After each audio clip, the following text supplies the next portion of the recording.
ونستعينه ونستهديه ونستغفره ونعوذ بالله تعالى من شرور أنفسنا ومن سيئات أعمالنا. من يهده الله فلا مضل له ومن يضلل فلا هادي له، وأشهد أن لا إله إلا الله وحده لا شريك له، وأشهد أن محمدا عبده ورسوله.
ثم أما بعد، فإن أصدق الحديث كتاب الله تعالى، وخير الهدي هدي نبيه محمد صلى الله عليه وآله وسلم، وشر الأمور محدثاتها، وكل محدثة بدعة، وكل بدعة ضلالة، وكل ضلالة في النار. ثم أما بعد، فيا أيها الأحبة في الله تبارك وتعالى، هيا بنا نتحدث عن منزلة الشهيد وقدرها عند الله تبارك وتعالى.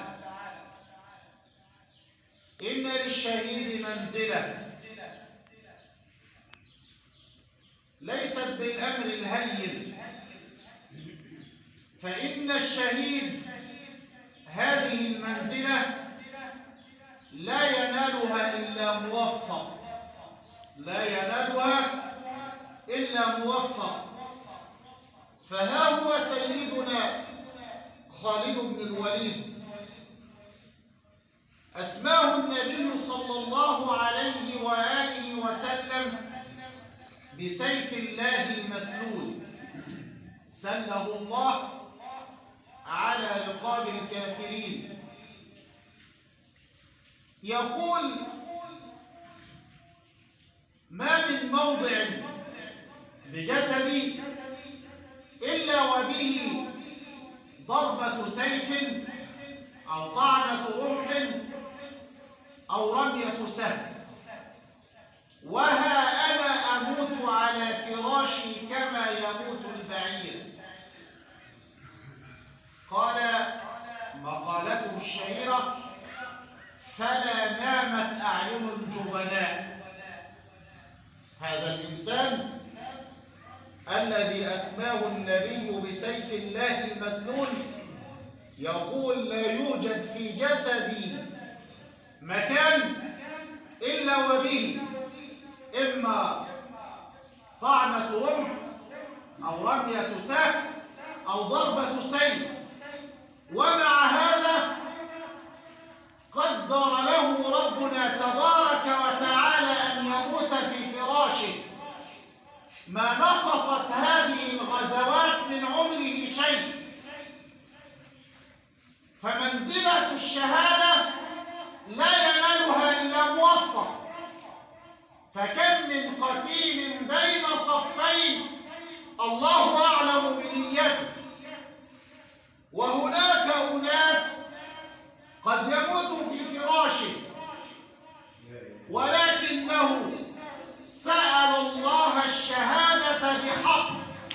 أو بصدق فبلغه الله منازل الشهداء وإن مات على فراشه. أيها الناس، إن للشهيد مكانة عند الله تبارك وتعالى.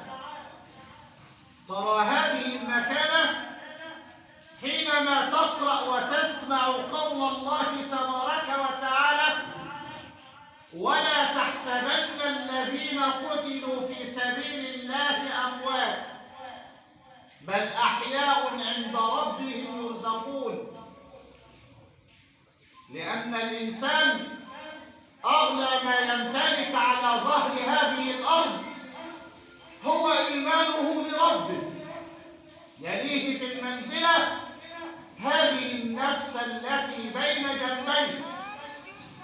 فإذا قدم الإنسان هذه النفس التي هي أغلى ما يمتلك طواعية وعن طيب نفس دفاعا عن دينه وعرضه ووطنه ونفسه وماله لينال بذلك منزلة عالية، إذا كان الإنسان يبذل هذه النفس طواعية لله تبارك وتعالى كان الجزاء من جنس العمل. كان جزاؤه أن يكون حيا عند الله تبارك وتعالى. هذه المكانة جعلها ربنا تبارك وتعالى في مصاف النبيين والصديقين. ألم يكن ربنا تبارك وتعالى: ومن يطع الله ورسوله فأولئك مع الذين أنعم الله عليهم من النبيين والصديقين والشهداء والصالحين وحسن أولئك رفيقا ذلك الفضل من الله وكفى بالله عليما. هذا فضل الله يؤتيه من يشاء. هذا الإنسان يأتي يوم القيامة كما أخبر بذلك الصادق صلى الله عليه وآله وسلم حينما قال: ما من نفس تكلم في سبيل الله والله أعلم لمن يكلم في سبيله. ما من نفس تتألم أو تجرح أو تقتل في سبيل الله والله أعلم بمن يتألم أو يقتل أو يجرح في سبيله. ما من نفس تكلم في سبيل الله والله أعلم بمن يكلم في سبيله إلا ويأتي يوم القيامة بجرحه يثعب دما، اللون لون الدم والريح ريح المسك. ولهذا من السنة أن الإنسان الذي يقتل شهيد لا يغسل وإنما يكفن بدمه وثوبه. يأتي يوم القيامة وجرحه يثعب دما، اللون لون الدم والريح ريح المسك. هذا الإنسان يغفر له مع أول قطرة من دمه ويزوج من الحور العين ويرى مقعده من الجنة ويجار من النار ويشفع في 70 من أهل بيته. إن منزلة الشهادة عند الله تبارك وتعالى منزلة عظيمة. ولهذا ما من إنسان يخرج من هذه الحياة الدنيا يريد أن يرجع إليه. يعني حتى بتشوف بعض الناس اللي هم بيبقوا حريصين على الدنيا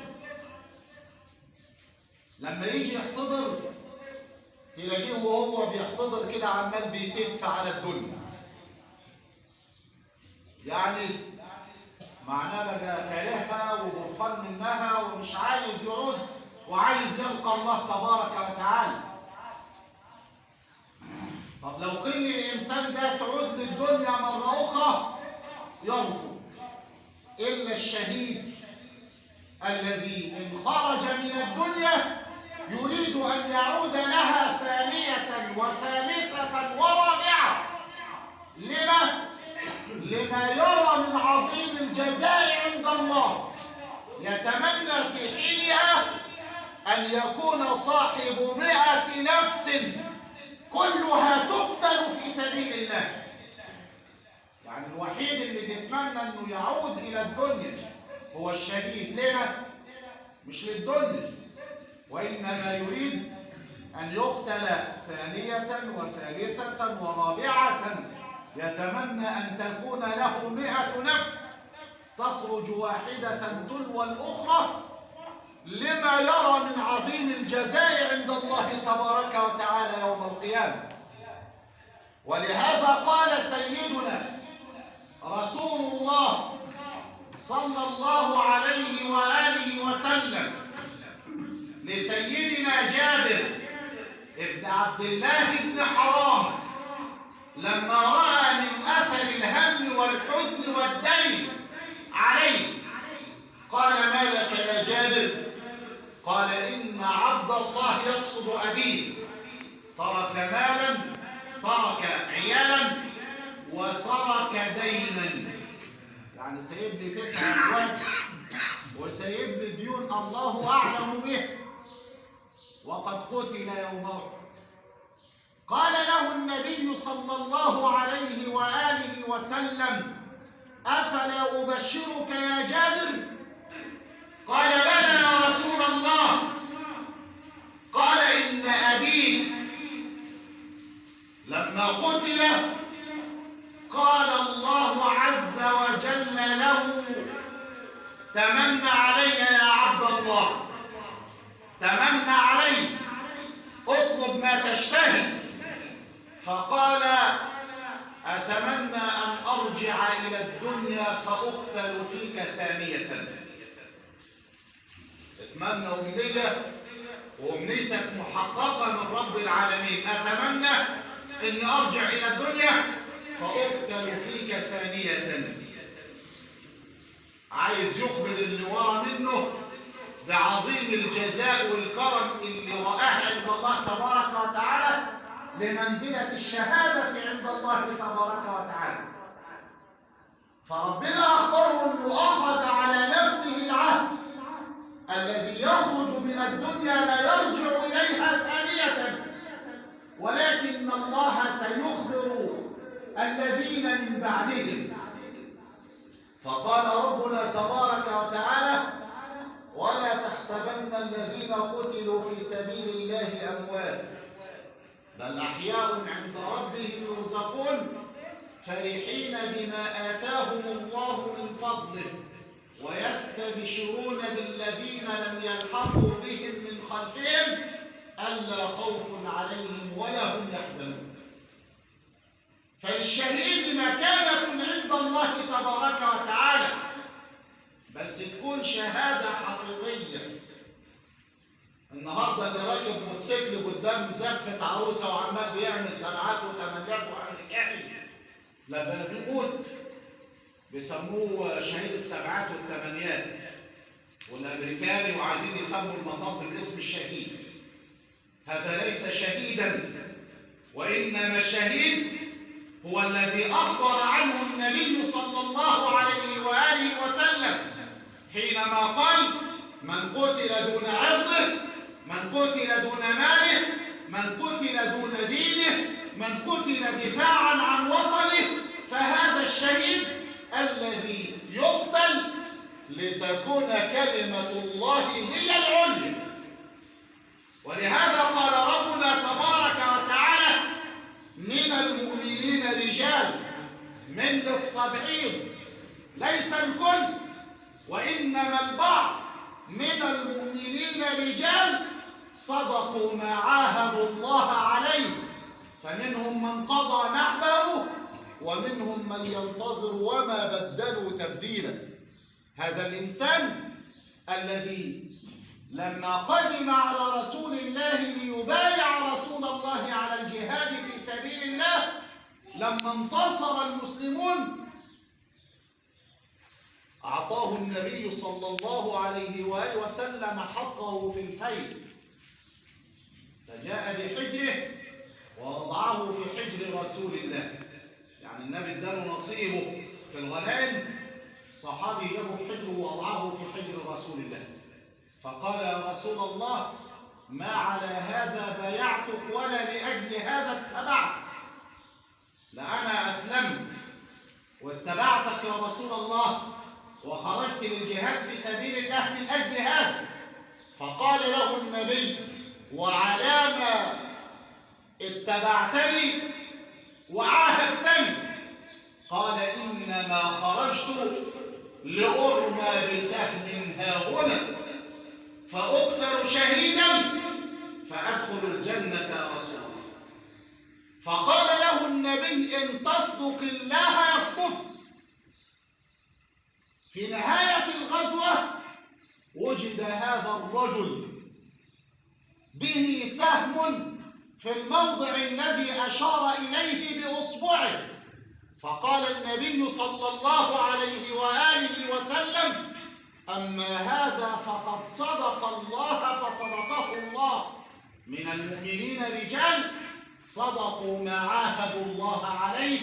أقول قولي هذا وأستغفر الله لي ولكم.